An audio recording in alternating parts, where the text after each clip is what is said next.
নমস্কার, আমার নাম রিতান মাল। আজ আমার নিবেদন কবি সমীন্দ্র ভৌমিকের লেখা টেনিদার গপ্পযুদি।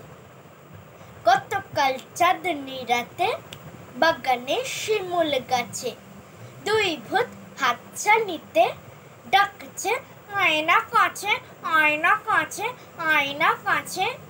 আমি ঠিক তক্ষুনি তাই করে দিই হুকুম জারি, যাব না, তোমরা এসো, গাছে কি উঠতে পারি? তখনই ভূত দুটো না হা হা বলল হেসে, আমাদের সামনে এসে দাঁড়ালো। ভয় ডর নেই, ছেলেটা বড্ড চোখা, টেনিদার গপ্প জানি, শুনে যা দুষ্টু খোকা, শুনে যা দুষ্টু খোকা।